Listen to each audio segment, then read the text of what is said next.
अस्सलाम वालेकुम दोस्तों। मैं आप लोगों का होस्ट, आपका टीचर आफ्ताब एहसान खान, पिक्सल व्यू से हाजिर हूँ। आज एक नई क्लास लेके आप लोगों के सामने आया हूँ। आज आपकी छठी क्लास है और इस छठी क्लास में हम जो बात करेंगे वो बात करेंगे कि जो नए फोटोग्राफर्स आ रहे हैं और जो नया शौक लेके एसएलआर खरीद रहे हैं या प्रोफेशनल वर्क के अंदर आ रहे हैं, वो जो बिगिनर्स हैं उनकी तस्वीरें जो हैं वो क्यों शार्प नहीं हो आती और उनमें सॉफ्टनेस क्यों आती है और वो इतनी ज़्यादा शार्प क्यों नहीं होती पिक्चर्स, उनमें क्या मिस्टेक्स वो लोग करते हैं बिगिनर्स, वो 10 गलतियों के बारे में आज मैं बात करूंगा और आप लोगों को बताऊंगा कि ऐसी कौन सी 10 गलतियां हैं जो बिगिनर्स करते हैं जिसकी वजह से उनकी तस्वीरें शार्प नहीं आ पाती, सॉफ्ट हो जाती हैं। तो इससे पहले कि मैं ये प्रोग्राम शुरू करूं, आप पिक्सल व्यू को, जो कि हमारा चैनल है, इसका कोड है 9376। पिक्सल व्यू 9376 जैसे ही आप लोग जो है वो अपने उस पर सर्च करेंगे, ये आपको, आप मेरा जो चैनल है ये आपके सामने आ जाएगा और आप लोग इसको सब्सक्राइब कर दें और इसका बेल नोटिफिकेशन भी ऑन कर दें और इसको लाइक भी कर दें। इससे बड़ा हमारी जो है हौसला अफजाई होती है और आप लोगों की बड़ी मेहरबानी होगी कि आप लोग जब एक चीज़ हम इतनी मेहनत कर रहे हैं आपके लिए, तो आप भी हमारे साथ थोड़ा सा इस पर ताउन करें ताकि आप लोगों को जो हमारी नई आने वाली वीडियो है उसको ढूंढना ना पड़े और वो बेल नोटिफिकेशन के साथ आपके पास आ जाए। चलें तो फिर आज का ये प्रोग्राम का आगाज़ करते हैं और आपको ये बताता हूँ मैं कि वो 10 गलतियाँ कौन सी हैं जिसकी वजह से जो बिगिनर्स फोटोग्राफर्स आ रहे हैं हमारे, वो जो है वो शार्प पिक्चर्स जो है वो नहीं खींच पाते। तो सबसे पहली गलती जो क्या कहते हैं बिगिनर्स करते हैं वो ये है, सबसे बिगिनर जो गलती करते हैं वो ये है कि इन लोगों ने क्या करा कि आपने अपना कैमरा ऑन किया, आपने एक चीज़ को फोकस कर लिया, या आपने अपना चीज़ को फोकस किया। फोकस को आपने दबा के रखना है, फोकस को छोड़ना नहीं है। देखिए मेरी फिंगर जो है, जिस चीज़ को आपने फोकस किया आपने उसको दबा के रखना है और उसको छोड़ना नहीं है फोकस को। जब आप फोकस को नहीं छोड़ते हैं तो फोकस रहता है कायम। लेकिन बिलफर्ज आपसे गलती से जो है ये उंगली हट गई यहाँ से और आपके ने फिर दोबारा आप समझ रहे हैं कि तो उंगली दबी हुई है, लेकिन दबी हुई नहीं है, ज़रा सी आपकी हटी और आपने दोबारा उसको ज़रा सा दबाया, आप समझ रहे हैं फोकस है। फोकस नहीं है। वो क्या हुआ कि वो आउट ऑफ फोकस हो जाती है, थोड़ी सी आपकी इमेज जो है वो धुंधली हो जाती है। तो उसके लिए कंफर्म ये है कि आप जब भी कंपोज करें तो आपकी उंगली दबी हुई होनी चाहिए और आपका जो ऑब्जेक्ट है या आपको पीछे या आगे नहीं होना चाहिए। जैसे यूं हो जाते हैं या यूं पीछे हो जाते हैं लोग, तस्वीर और बटन दबा लिया है आपने कंपोज करके, आपने क्या करा है, आगे हो गए या थोड़ा सा पीछे हो गए, इस तरह हो गया, लेकिन बटन दबा हुआ है तो फोकस वहां नहीं रहा। फोकस को आपने बिल्कुल स्टिल रहना है, जहां पर आप हैं वहां आपने रखना है और उसके बाद जो है आपने तस्वीर खींच देनी है। सही है। इसी तरह से आपका ऑब्जेक्ट भी है, अगर वो एक कदम पीछे हट जाता है या एक कदम आगे आ जाता है उसको आपने खड़ा रखना है। अगर वो खड़ा हुआ है अपनी जगह पे साकित, तो तस्वीर बिल्कुल सही आएगी। ठीक है जी। और जो ये प्रोफेशनल कैमरे होते हैं इसके अंदर एक और पीछे ये बटन होता है फोकस का, इसको दबा के भी आप चाहें तो उसकी आंख पे आप फोकस करें, जो आपका सब्जेक्ट है उसकी आंख पे आपने सब्जेक्ट की फोकस किया और आपने यहाँ से बटन दबा दिया, तो क्या है कि आपका फोकस होल्ड रहता है और आपकी तस्वीर कभी भी खराब नहीं होती।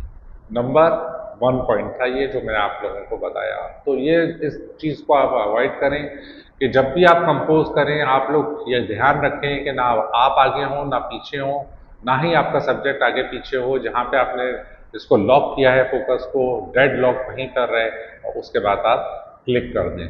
जैसे कि ये देखिए, ये मैंने एक पिक्चर जो है क्लिक कर दी तो ये फौरन जो है खिंच गई।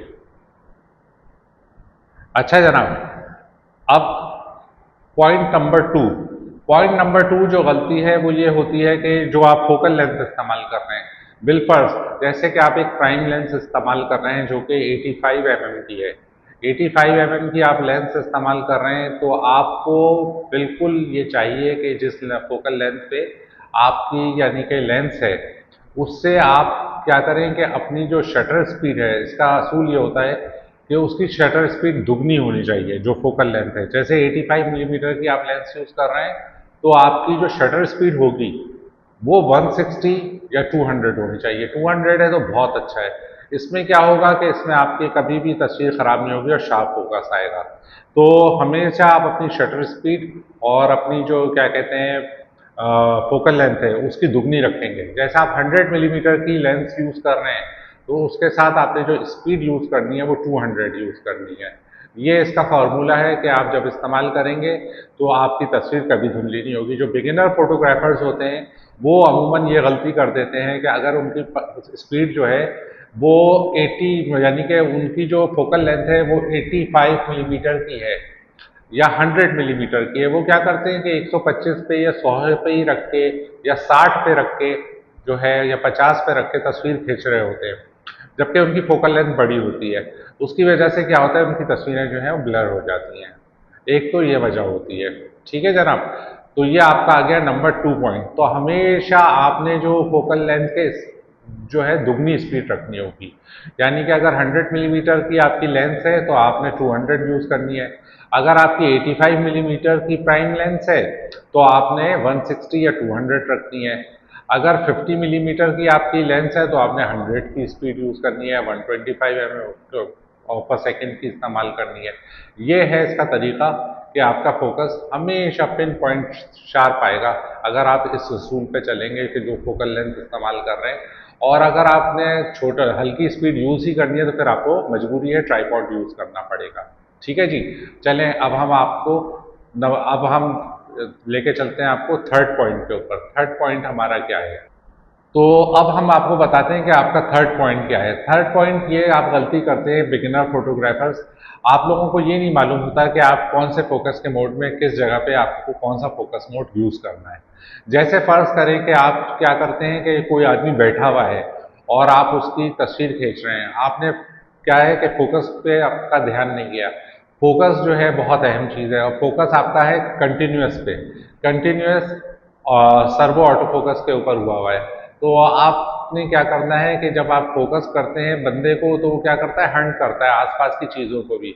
तो क्या होता है कि सिंगल लेंस सिंगल बंदा है जो है वो सही से फोकस हो नहीं पाता क्योंकि आपने फोकस मोड गलत यूज़ किया होता है। अच्छा, इसी तरह आपने सिंगल क्या कहते हैं फोकस मोड पे रखा हुआ है कैमरे को और आप मूवमेंट को शूट कर रहे हैं यानी कि स्पोर्ट्स को शूट कर रहे हैं और आपका है सिंगल मोड ऑटो फोकस के ऊपर। तो क्या है कि आपका जो वो है फोकस वो गलत हो जाएगा और वो जो लोग भाग रहे हैं या फुटबॉल खेल रहे हैं या हॉकी खेल रहे हैं या कोई सा भी टूर्नामेंट हो रहा है, टेनिस हो रहा है, कुछ भी हो रहा है, तो वो बंदा फोकस में नहीं आ पाएगा। वाइस वर्सा उलट हो गया। यानी कि आपने कंटिन्यूस फोकस जो है वो आपने स्पोर्ट्स पे और मूवमेंट वाले सब्जेक्ट्स पे रखना है। जैसे शादी ब्याह में आपने देखा होगा बच्चियां जो हैं वो मेहंदी की तकरीबात में नाच रहे होते हैं बच्चे, तो आपने उसको कंटिन्यूस ऑटो फोकस पे रखना है ताकि आपका जो कैप्चर है वो मुस्तकिल जो है फोकस वो हंट करेगा, उस बंदे को पकड़ेगा जिसके आपने जिस पे पॉइंट किया हुआ है अपने लेंस को और अपने कैमरे को और उसकी तस्वीर खींच देगा। लेकिन जो बैठा हुआ सब्जेक्ट है उसके ऊपर आप लाजमी सिंगल फ्रेम ऑटो फोकस पे रखें ताकि आपका जो सिंगल बंदा है उसकी आपकी तस्वीर जो है बिल्कुल एक्यूरेट आए। और हमेशा कोशिश करें कि आँख के ऊपर फोकस करें और आँख को जो है फोकस करके लॉक कर लें और फिर मूवमेंट अपना भी और उसका भी जो ऑब्जेक्ट है आपका सब्जेक्ट है वो आगे पीछे ना हो और जब आप तस्वीर खींचें आपकी तस्वीर हमेशा शार्प आएगी। ये है आपका थर्ड पॉइंट। चलिए आप चौथे पॉइंट की तरफ चलते हैं। अब ये बड़ा अहम है। अब हम बात करते हैं चौथे पॉइंट की। चौथा पॉइंट जो है ये हमारे पास है आपका कि आपके पास प्राइम लेंस है जिसका कि अपर्चर जो है वो 1.4 है, 1.8 है और 2.8 है। अब चक्कर ये है कि आप पोर्ट्रेट के ये लेंसेज हैं जो आपके पास हैं, 50 मिलीमीटर की भी हो सकती है, 85 की भी हो सकती है और आपके क्या कहते हैं 200 मिलीमीटर की 2.8 लेंस भी हो सकती है। अब इस तरह की जो लेंसेज हैं आपके पास जिसमें कि आप तस्वीर खींच रहे हैं, एक पोर्ट्रेट ले रहे हैं, अब होता क्या है कि आपने क्या करा, शटर स्पीड आपने जो अपर्चर यूज़ किया वो आपने किया 1.4 यूज़। तो आप देखेंगे कि जब आपने तस्वीर खींची 1.4 के ऊपर तो अमूमन आपके साथ क्या होगा कि आपके जो इमेज है वो तो फोकस में आएगी, लेकिन उसका कान धुंधला हो जाएगा या उसके कहीं से बाल धुंधले हो जाएंगे। इस तरह की चीज़ें जो हैं वो हल्की हल्की जो है ब्लर हो जाएंगी, और वो इतना फेस तो उसका बिल्कुल फोकस में आएगा, लेकिन कान जो है वो आउट ऑफ फोकस हो जाएगा, और इस तरह से आपका पोर्ट्रेट जो है वो अच्छा पोर्ट्रेट नहीं बन पाएगा। तो सही ऐसा क्यों होता है? ऐसा इस वजह से होता है, जो बिगिनर फोटोग्राफर्स होते हैं, जो अपर्चर यूज कर रहे होते हैं पोर्ट्रेट के लिए सही है, बिल्कुल सही है कि आप 1.4, 1.8, 2.8 के अपर्चर्स आप यूज करते हैं। उसमें आपको जाहिर है बोके का इफेक्ट मिलता है, पीछे आपका जो बैकग्राउंड है आप चाह रहे हैं धुंधला है, और आपका सब्जेक्ट जो है वो उठ के आए, लेकिन सब्जेक्ट के अगर कान खराब हो जाते हैं या ब्लर हो जाते हैं, ये हो जाते हैं, उसकी एक खास वजह जो बिगिनर फोटोग्राफर्स गलती करते हैं, वो ये गलती करते हैं कि 1.4 या 1.8 के अपर्चर के साथ या 2.8 के अपर्चर के साथ शटर स्पीड जो है कॉम्बिनेशन में वो बहुत गलत इस्तेमाल कर रहे होते हैं। उनको ये होता है कि जैसे 125 की शटर स्पीड उन्होंने रखी हुई है, 200 की रखी हुई है, सही है जी, उसके ऊपर वो अपनी तस्वीर खींचते हैं। उसमें क्या होता है कि शटर जो है वो कॉम्बिनेशन में उस अपर्चर के साथ सूट नहीं कर रहा होता। ठीक है जनाब, उसके अंदर जरा सा भी आपने लेंस इतनी खोली हुई है, उसमें जरा सा भी मोशन आता है तो आपका कान या इस तरह के बाल या इस तरह की चीज़ें जो है वो ब्लर हो जाती हैं। तो कोशिश ये करनी है हमने कि जब आप इस तरह की जो लेंस इस्तेमाल कर रहे हैं, इसके पोर्ट्रेट खींच रहे हैं, 1.4 के ऊपर खींच रहे हैं या 1.8 के ऊपर खींच रहे हैं, तो कोशिश करनी है कि आपने शटर स्पीड को अपनी बढ़ाना है। अमूमन इस तरह की शटर स्पीड आपको चाहिए होती है कि 250 या 500 या कभी कभी 1000 की स्पीड भी चाहिए होती है, कि आप जब पोर्ट्रेट बना रहे हैं तो जब आप इस स्पीड के साथ इस कॉम्बिनेशन के 1.4 या 1.8 के अपर्चर को यूज़ करेंगे, तो आपके पास जो है बेहतरीन तस्वीर आएगी, जिसमें आपके कान भी ख़राब नहीं होंगे, बाल भी ख़राब नहीं होंगे और आपकी तस्वीर भी ब्लर नहीं होगी। इसलिए आपने हमेशा अपर्चर के साथ सही शटर स्पीड का कॉम्बिनेशन रखना है। अगर आप नहीं रखेंगे और आपकी शटर स्पीड स्लो होगी, तो हमेशा आपके साथ ये प्रॉब्लम आएगी कि आपके पोर्ट्रेट अच्छे नहीं बन पाएंगे। तो उम्मीद करता हूँ कि आपको ये शटर स्पीड का और अपर्चर का जो वो है वो समझ में आया होगा, जो अभी मैंने आपको बताया। एक तरीका और है आपके पास, आपने क्या करना है, मैंने आपको बताया था, आपने अपर्चर प्रियोरिटी के ऊपर जो है अपने कैमरे को रख देना है। जब आप अपर्चर प्रियोरिटी के ऊपर आप अपने कैमरे को रख देंगे और अपनी प्राइम लेंस से आप अपना 1.4 का अपर्चर लेंगे, तो वो लेंस उस रोशनी के हिसाब से, जो रोशनी उस वक्त मौजूद है, उसके हिसाब से एक्यूरेट आपको शटर स्पीड उस कॉम्बिनेशन में उस अपर्चर के साथ मैच करके दे देगी, और आपकी इमेज जो है वो एकदम सही पोर्ट्रेट बन के आपके सामने आ जाएगी। इस तरह से आपने पोर्ट्रेट्स खींचने, उम्मीद करता हूं कि ये गलती आप लोग नहीं करेंगे जो मैंने अभी आपको बताई, और इसको आप लोग दुरुस्त करेंगे, इसकी प्रैक्टिस करेंगे और इसको सही कर लेंगे। ठीक है जनाब, फिर हम अपने 5वें पॉइंट की तरफ चलते हैं। अब हमारा जो पांच अब हमारा जो है वो 5वां पॉइंट है, जो मिस्टेक्स करते हैं हमारे बिगिनर फोटोग्राफर्स। जो सबसे बड़ी मिस्टेक वो करते हैं, वो ये करते हैं कि लो लाइट में फोटोग्राफी कर रहे हैं। अब लो लाइट में आप पोर्ट्रेट बना रहे हैं या फोटोग्राफी कर रहे हैं, वहाँ रोशनी बहुत कम है जिस जगह है, लेकिन इफेक्ट भी आपको ऐसा चाहिए, लो लाइट के अंदर चाहिए। आप किसी खास सब्जेक्ट का चेहरा दिखा रहे हैं जो कि बहुत हल्की सी रोशनी में से नमूदार हो रहा है, ठीक है जी। अब आप उसको फोकस करते हैं, लेकिन क्या है कि अच्छे से अच्छा कैमरा भी जो है, जो आजकल के मिररलेस कैमरे आ रहे हैं, वो भी फोकस को हंट करते हैं, क्योंकि लाइट कम हो जाती है, ईवी रेंज कम हो जाती है एक्सपोजर की, वहाँ पे लाइट कम होती है, तो फोकस जो है वो हंट करने लगता है, वो करके उसकी मोटर आगे पीछे होती है, और उसको जो पहली चीज़ फोकस में मिलती है वो उसको तस्वीर को खींच देता है। इसमें क्या होता है, जिस सब्जेक्ट की हम तस्वीर खींच रहे थे वो तो हो जाता है आउट ऑफ फोकस, और जो चीज़ उस तस्वीर में हम नहीं मांग रहे होते कि फोकस में हो, वो फोकस में आ जाती है। इस तरह 3-4 तस्वीरें आप लोग खराब कर देते हैं, और इस तरह से आपका जो वो होता है, जो आप चाह रहे होते हैं, वो चीज़ आपको नहीं मिल पाती। ठीक है, इसके लिए मैं आप लोगों को एक आसान सा सोल्यूशन बता देता हूँ कि हमारी आँख जो फोकस करे, तो आपने यहाँ से उसको अपनी आँख से फोकस करना है, कैमरे को ऑटो फोकस पे से हटा देना है। ठीक है, जितनी एक्यूरेट हमारी आँख फोकस कर लेगी उस रोशनी के अंदर, जिस सब्जेक्ट को आपने फोकस करना है, आपने रिंग घुमाना है, और मैनुअल फोकस यहाँ से ऑन करना है, और मैनुअल फोकस करके आपने अपने जो सब्जेक्ट है उसको या अपने मॉडल को जो है फोकस कर लेना है। अगर लाइट और भी कम है तो आप एक मोबाइल फ़ोन की लाइट जला के अपने सब्जेक्ट को, जो आपका सब्जेक्ट है या मॉडल है, उसको आपने यहाँ से घुमा के फोकस कर लिया। उसके बाद आपने लाइट बंद कर दी, एक्सपोजर आपके पास मौजूद है। अब आपका फोकस तो हिल ही नहीं रहा, आप भी अपनी जगह पे, मॉडल भी अपनी जगह पे, आपने उठाया और आपने क्लिक कर दिया। इस तरह आपने तस्वीर खींच ली तो आपकी बेहतरीन तस्वीर आ जाएगी, और आपको कोई इस तरह का फोकस हंट का चक्कर या लो लाइट में फोकस जो है वो हंट कर रहा है, इस तरह का आपको सिचुएशन से बच जाएंगे आप। ठीक है, उम्मीद करता हूँ ये बात भी आपके समझ में आएगी और आप इसकी प्रैक्टिस करेंगे, और मुझे ज़रूर बताइएगा कि आपने इसकी प्रैक्टिस करी या नहीं करी। ठीक है जनाब, चलें अब अपने छठे पॉइंट की तरफ चलते हैं। अपने आपको छठे पॉइंट के बारे में बताता हूँ। चलिए अब बात करते हैं अपने छठे पॉइंट की। छठा पॉइंट जो है वो बड़ा अहम है। जब हम बिगिनर्स फोटोग्राफर्स जो हैं वो फोटोग्राफी स्टार्ट कर रहे होते हैं तो हमारे पास अमूमन 18 से 55 मिलीमीटर की लेंसेज आती हैं, और जो बहुत सस्ते तौर पे जो है कंज्यूमर्स के लिए जो है कंपनी बना के एक कैमरे के साथ लगा के आपको लेंस दे देती है।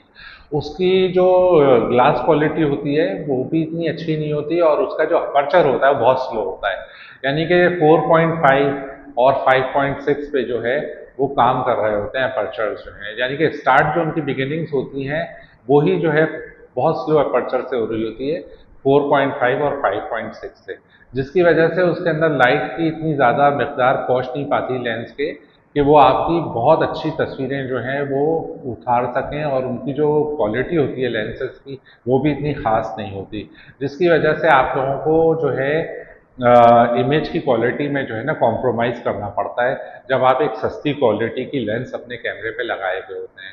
और उसको तरीके से भी आप लोगों को सही से जो है इतना तरीका भी नहीं मालूम होता कि उसको अपर्चर को के साथ और किस तरह की शटर स्पीड जो है उनके साथ काम करेगी। जाहिर है स्लो स्पीड की जो लेंसेज होंगी उनके साथ आपका ड्यूरेशन भी बढ़ जाएगा। उसके लिए आप हाथ में लेके तस्वीर भी नहीं खींच सकते, उसको आपको स्टैंड पे भी लगाना पड़ेगा। इसलिए जो लो क्वालिटी की जो लेंसेज होती हैं उनको अवॉइड करें, और उन लोगों को जो है आप इस्तेमाल में ना लें। अच्छा जनाब, फिर जो है क्या कहते हैं, आपको उसमें कॉम्प्रोमाइज़ हमेशा लेंस पे करना पड़ेगा। हमेशा महंगी लेंस खरीदें, प्राइम लेंसेज खरीदें माफ़ कीजिएगा, 50 की प्राइम लेंस जो कि स्टैंडर्ड लेंस होती है वो इस्तेमाल करें। 1.8 के अपर्चर के साथ भी आती है और 1.4 के अपर्चर के साथ भी आती है। 85 मिलीमीटर की 1.8 की लेंस ले लें, वो भी एक रिजनेबल प्राइस में जो है, महंगी तो होती हैं लेकिन इस तरह की लेंसें अगर आप खरीदेंगे तो जाहिर है आपकी इमेज की क्वालिटी भी बहुत उम्दा हो जाएगी, और आपको जो है ये जो कॉम्प्रोमाइज़ करना पड़ रहा है कि आपका फोकस और इतना अच्छा नहीं आ रहा, शार्प क्वालिटी नहीं आ रही, तो ये इसमें लेंसेज के ग्लास की और लेंसेज के अपर्चर्स की भी वजह होती है कि जो स्लो स्पीड की जो लेंसेज होती हैं वो आपको क्वालिटी नहीं दे सकती। तो बेहतरीन ग्लास की तरफ जाएं, अच्छा ग्लास खरीदें और अच्छे फास्ट अपर्चर के साथ खरीदें, जैसे 1.4 है, 1.8 है।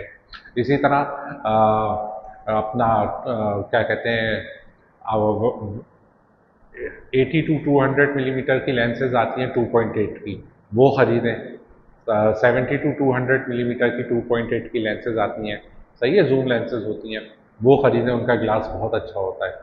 तो अगर आप ग्लास पे कॉम्प्रोमाइज़ नहीं करेंगे और अच्छी क्वालिटी की लेंस खरीदेंगे तो भी आपका फोकस जो है वो बहुत उम्दा आएगा।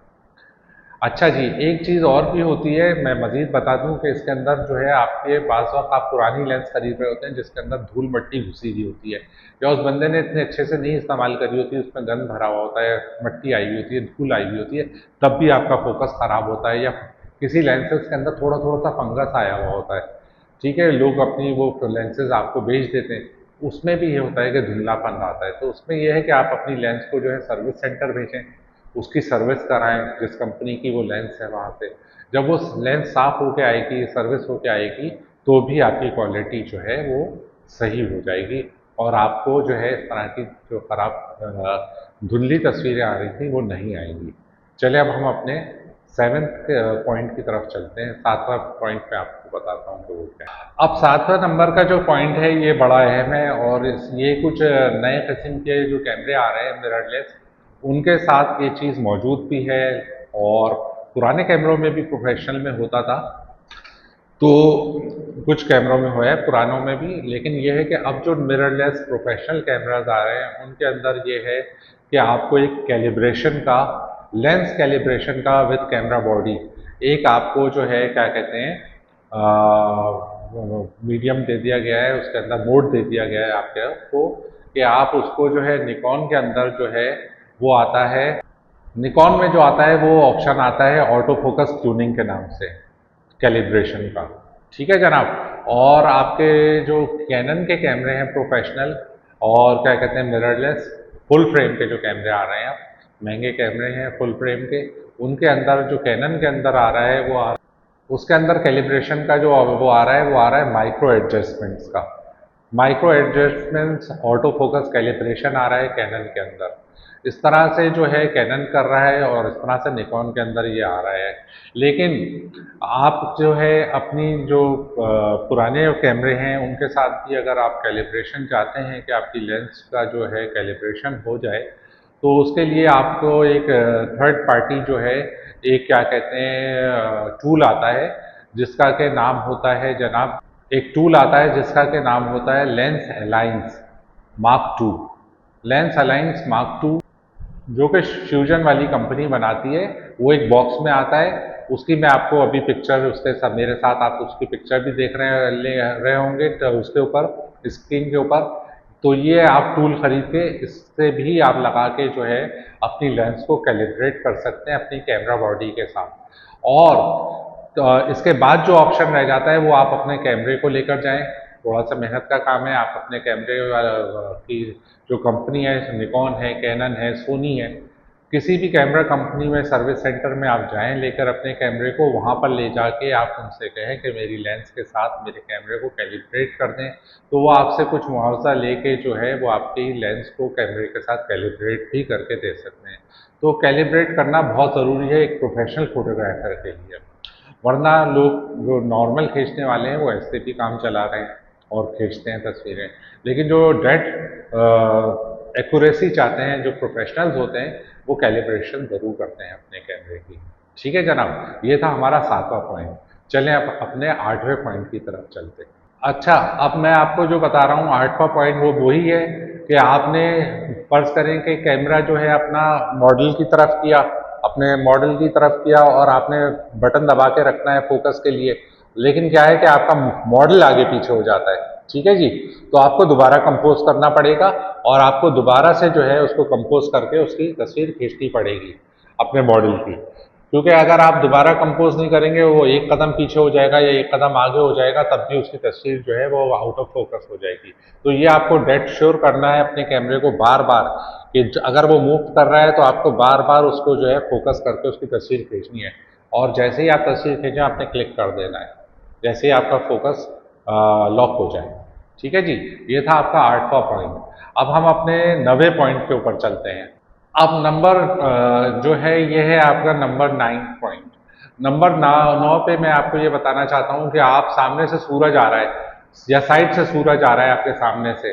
ठीक है जनाब, आप अपने मॉडल की तस्वीर खींच रहे हैं, तो जो सूरज की जो किरणें आ रही हैं वो आपको नहीं दिख रही, लेकिन वो आपके लेंस के ऊपर से होती हुई गुजर रही हैं। आपको मॉडल बिल्कुल सही दिख रहा है। जब आपने उसकी तस्वीर खींची तो हल्का सा ग्लेयर आ जाता है जो सूरज की वजह से, जिसकी वजह से सूरज की वजह से ग्लेयर आ जाने की वजह से भी आपकी तस्वीरें जो हैं वो क्या कहते हैं आउट ऑफ फोकस हो जाती हैं, और उतनी सॉफ्ट नहीं आती हैं, उतनी शार्प नहीं आती जितनी कि शार्प आनी चाहिए। तो अवॉइड करें, हमेशा ऐसा एंगल बनाएं कि सूरज की जो आपकी किरणें हैं वो आपके उसमें जो है क्या कहते हैं शेड ना आए उसका, यानी कि उस पर ग्लेयर ना आए आपकी लेंस के ऊपर, और आप तस्वीर खींचें तो आपको बिल्कुल शार्प जो है तस्वीर आपके पास आए निकल के। और ये अमूमन लोग गलती कर जाते हैं, ये नहीं अंदाज़ा रखते कि सूरज कहाँ से आ रहा है, उसकी रोशनी किधर से आ रही है, उसको किस तरह से आपने काबू करना है। ठीक है जी, ये था आपका 9वां पॉइंट। अब हम अपने 10वें पॉइंट की तरफ आते हैं जनाब। अब ये आपका लास्ट पॉइंट है और ये 10वां पॉइंट है। 10वां पॉइंट में मैं आप लोगों को ये बताना चाहता हूँ कि कुछ कंपनीज हैं जो कि फिल्टर्स बनाती हैं, जो कि आपकी लेंस को भी प्रोटेक्ट करते हैं, और न्यूट्रल डेंसिटी के फिल्टर आते हैं अपने, ताकि लाइट्स का जो आपका क्या कहते हैं HDR है, आप उसको कंट्रोल कर सकें, हाई डायनेमिक रेंज को आप अपनी कंट्रोल कर सकें। तो बहुत ज़्यादा रोशनी में जब आप धूप के अंदर ज़्यादा बड़ा अपर्चर नहीं यूज़ कर सकते, तो हम एनडी फिल्टर्स यूज़ करते हैं। इस तरह से हम नीली किरणों को बचाने के लिए अपनी लेंस की प्रोटेक्शन के लिए एक फ़िल्टर आता है जिसको अल्ट्रा वायलेट रेज से प्रोटेक्शन का फ़िल्टर भी कहते हैं, और लेंस को भी वो प्रोटेक्ट कर रहा होता है, वो इस्तेमाल करते हैं। इस तरह के बहुत सारे हम फिल्टर्स इस्तेमाल करते हैं। लेकिन अब ये हो रहा है कि बहुत से छोटे मुल्कों में, और जो मुल्क बना रहे हैं वो लेंसेज, क्योंकि इतनी बड़ी मार्केट है लेंसेज की, ये यूज़ होने की, उसमें जो ये फिल्टर्स हम आगे लगाते हैं, बच्चे क्या करते हैं, जो स्टूडेंट्स होते हैं वो अमूमन बहुत ही मामूली कंपनी के जो ये यूवी फिल्टर्स आते हैं, या नेचुरल डेंसिटी फिल्टर्स आते हैं, या पोलराइजिंग फिल्टर्स आते हैं, या सर्कुलर पोलराइजिंग फिल्टर्स आते हैं, वो ख़रीद लेते हैं। तो इसमें 3-4 बस कंपनियां हैं जिनके आप फिल्टर्स यूज़ कर सकते हैं, जिसके अंदर आप एक ग्लेयर नहीं आएगा फोकस के अंदर। नहीं तो आप जितने भी आप कंपनियों से फिल्टर्स खरीदेंगे, अगर आपने अपनी लेंस को प्रोटेक्ट करने के लिए यूवी फिल्टर लगाया हुआ है, तो मैं कहूँगा कि अगर आपने वो चाइना का या छोटी मोटी कंट्रीज यानी कि इस तरह का हल्के उसका जो है कंपनियों के फिल्टर्स आपने लगाए हुए हैं, तो फिर आपका जो है कि क्या कहते हैं, या इंडिया का कोई फिल्टर आपने लगाया हुआ है, तो आप उसको फ़ौरन उतार दें। नहीं तो आपकी इतनी महंगी लेंस जो आपने ले रखी है उसका सत्यानाश होगा, और आपकी पिक्चर कभी भी सही नहीं आएगी। तो हमेशा इस तरह के जो हल्के फिल्टर्स होते हैं उनको आप अवॉइड करें। फिल्टर्स में मैं आपको बताता हूँ 3 से 4 कंपनीज हैं जो कि आप आंख बंद करके उनके फिल्टर्स खरीद सकते हैं। एक तो मिनोल्टा की कॉकिन फिल्टर्स आते हैं, उसमें पी सीरीज भी होती हैं, बड़ी सीरीज भी होती हैं, वो आगे से आपके फ्लिप हो जाते हैं, चौकोर रंग का वो आता है आपका, उनका क्या कहते हैं एडाप्टर, उस एडाप्टर के आगे वो गिरते हैं। वो बिल्कुल एक्यूरेट फिल्टर्स होते हैं, उसमें ना कोई ग्लेयर आने का चांस होता है, ना किसी चीज़ का चांस होता है, लेकिन वो बहुत महंगे होते हैं। इसी तरह B+W के फिल्टर्स आते हैं, सही है जी, वो भी बहुत महंगे होते हैं, वो आप यूज़ कर सकते हैं। होया के आते हैं HMC कोटिंग के, होया के फिल्टर्स आप आँख बंद करके यूज़ कर सकते हैं अपने उस पर पोलराइजर और न्यूट्रल डेंसिटी के फिल्टर्स, ठीक है जी। और टिफ़िन वालों के फिल्टर्स आते हैं जो आप यूज़ कर सकते हैं, लेकिन ये बहुत एक्सपेंसिव होते हैं सारे फिल्टर्स जो मैं आप लोगों को बता रहा हूँ। ये अमूमन जो बहुत ही प्रोफेशनल लेवल के जो फोटोग्राफर्स होते हैं वो यूज़ कर रहे होते हैं। तो आपने अगर ऐसा कोई फिल्टर यूज़ कर रहे हैं जो कि आपकी लेंस के आगे लगा हुआ है और वो आपके ग्लेयर ला रहा है, तब भी आपका जो इमेज है वो शार्प फोकस में नहीं आप शूट कर पाएंगे, और उसकी आपको सही है क्वालिटी शार्पनेस नहीं मिलेगी। शर्त यह है कि आप पहले अपना फिल्टर उतारें जो आपने प्रोटेक्शन के लिए लगाया हुआ है, सही है। उसके बाद जब आप तस्वीर खींचेंगे तो आपकी तस्वीर बहुत शार्प निकल के आएगी। एक आप उस फिल्टर के साथ भी लेके देख लें जो हल्की क्वालिटी का कंपनी से आपने लिया हुआ है, किसी छोटी कंपनी का, और फिर आप हटा के खींच के देख लें। तो मेरी आपको मशवरा यही होगा कि आप उसको हटा के तस्वीर खींचें। तो दोस्तों ये था आज का प्रोग्राम, जो कि मैंने आपको बताया कि हम धुंधली तस्वीरें क्यों आती हैं और 10 मिस्टेक्स कौन सी आप लोग करते हैं जो बिगिनर फोटोग्राफर्स होते हैं, जिसको अवॉइड करना चाहिए, और किस तरह से वो 10 आप गलतियों को दूर कर सकते हैं। उम्मीद करता हूँ कि ये प्रोग्राम आपको पसंद आया होगा, जो कि आज मैंने आप लोगों को समझाया, और आज को आपको इससे सीखने का बहुत मौका मिला होगा। मैं उम्मीद करता हूं कि आप मेरा चैनल पसंद करेंगे और पिक्सल व्यू को लाइक करें, और इसका जो कोड है 9376 वो आप डालें पिक्सल व्यू के साथ, तो आपके सामने आप मेरा चैनल आ जाएगा। उसको सब्सक्राइब करें, उसको लाइक करें और बेल नोटिफिकेशन को ऑन करें। बहुत बहुत शुक्रिया, इससे फ़ायदा उठाइएगा और मुझे बताएं, और आएँ और मुझे बताएं कि आप लोगों को क्या चीज़ समझ में नहीं आई। मैं उसके बारे में आपको जो भी आप पूछेंगे मैं उसका इंशाल्लाह जवाब देने की कोशिश करूँगा, फोटोग्राफी से रिलेटेड। ठीक है जनाब, बहुत बहुत शुक्रिया। आपका मेज़बान आफ्ताब एहसान खान आपसे इजाज़त चाहता है। अस्सलाम वालेकुम।